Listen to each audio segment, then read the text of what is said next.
अवधूत चिंतन श्री गुरुदेव दत्त. श्री स्वामी समर्थ. आपल्या चॅनलमध्ये सर्वांचे स्वागत. आजचा आपला विषय आहे श्रावणी सोमवारी शिवामूठ केव्हा व कशी व्हावी आणि शिवामूठ कथा. चला तर मग व्हिडिओला सुरुवात करूया. हिंदू पंचांगानुसार श्रावण महिना हा धार्मिकदृष्ट्या महत्त्वाचा मानला जातो. श्रावण महिना म्हणजे भक्ती, श्रद्धा आणि उपासनेचा काळ. श्रावणामध्ये भगवान शंकराची पूजा केली जाते.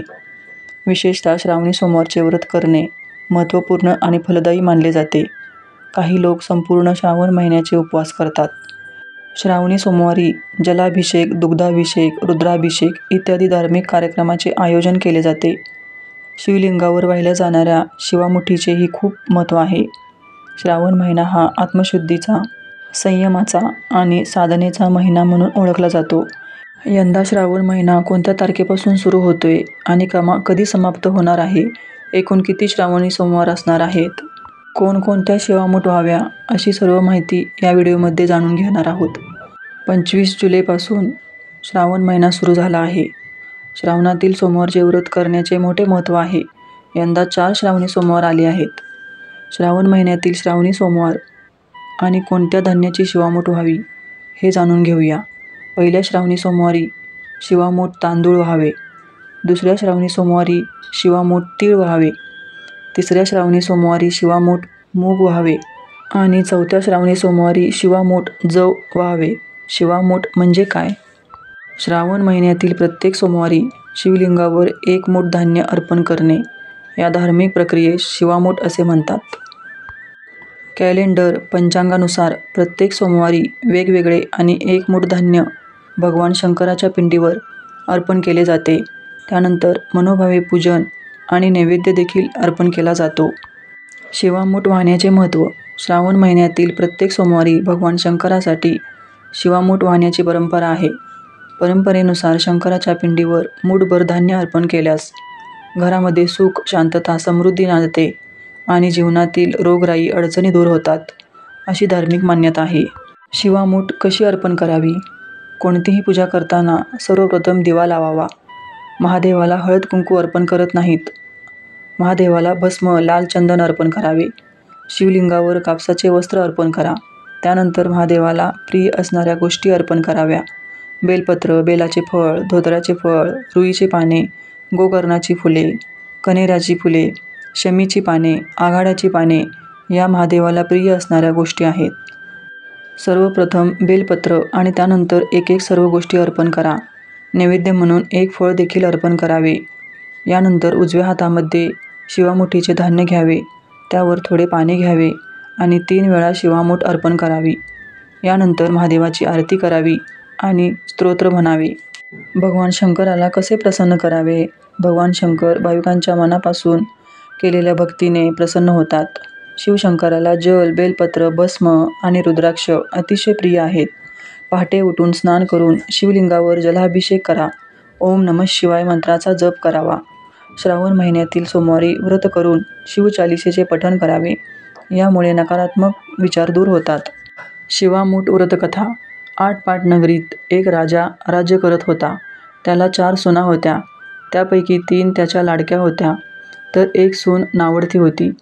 ज्या सुना त्याला आवडत्या होत्या त्यांचे सर्व उत्तम प्रकारे सुरू होते.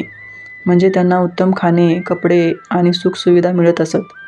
पण नावडत्या सुनेला मात्र उष्टे अन्न, जुने कपडे आणि राहण्यासाठी गुरांचा गोठा दिला गेला होता. तिच्यावर गुरे राखण्याचे काम सोपवण्यात आले होते. अशातच श्रावण महिना सुरू झाला. पहिला सोमवार उजाडला. यावेळेस नावडत्या सुनेची नागकन्या आणि देवकन्येशी भेट झाली. तिने विचारले, कुठे जात आहात?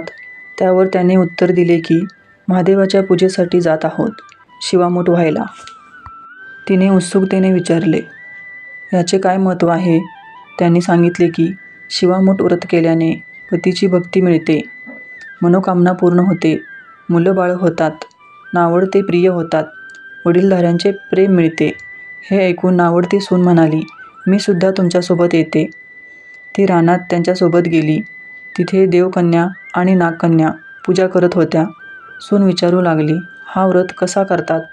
त्यांनी नावडतीला सांगितले की थोडे तांदूळ, बेलाची 2 पाने, गंध, फुले, सुपारी असे साहित्य घ्या. मनापासून शिवा शिवा महादेवा, माझी शिवामूठ ईश्वरा देवा, सासू सासऱ्या दिरा भावा, नणंद जावा, भ्रातारा नावडती आहे ती आवडती कर रे देवा असे म्हणत पूजा करा. पूर्ण दिवस उपवास ठेवा. उष्टे खाऊ नका. दिवसाढवळ्या झोपू नका.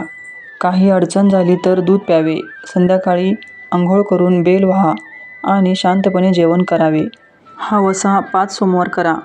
दर सोमवारी वेगळे धान्य, तांदूळ, तीळ, मूग, जव आणि सातू घेऊन शिवामूठ व्हावी. श्रावणी सोमवारचे व्रत. पहिल्या सोमवारी नागकन्या आणि देवकन्येने नावडतीला साहित्य दिले. नावडतीने मनोभावे पूजा केली.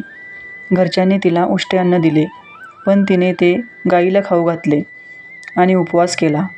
दुसऱ्या सोमवारी घरून पूजा साहित्य मागवून ती परत रानात गेली. त्यावेळेसही तिने श्रद्धेने पूजा केली. संध्याकाळी सासऱ्याने विचारले, तुझा देव कुठे आहे? सून म्हणाली, रानामध्ये आहे. वाटा काटेरी आहेत, साप वाघ आहेत, पण तिथेच माझा देव आहे. तिसऱ्या सोमवारी सर्व घर नावडतीचा देव पाहायला निघाले. वाटेमध्ये सर्वजण दमले, जखमी झाले. त्यांना नावडतीची दया आली. दुसरीकडे नावडतीला घरच्या मंडळींची दया येऊ लागली. तिने देवाची प्रार्थना केली. तिच्या भक्तीवर भगवान प्रसन्न झाले.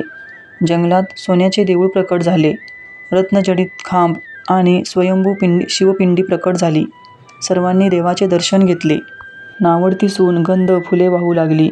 मूग अर्पण करत, शिवा शिवा महादेवा, माझी शिवामूठ ईश्वरा देवा, सासू सासऱ्या दिरा भावा, नणंद भावा भ्रातारा, नावडती आहे ती आवडती कर रे देवा अशी प्रार्थना केली. हे सारे काही पाहून राजा भावूक झाला. नावडतीवरील माया वाढली. तिला दागिने दिले. पूजेनंतर सर्व देवाबाहेर आले. इतक्यात देऊळ अदृश्य झाले. सुनेच्या भक्तीवर भगवान प्रसन्न.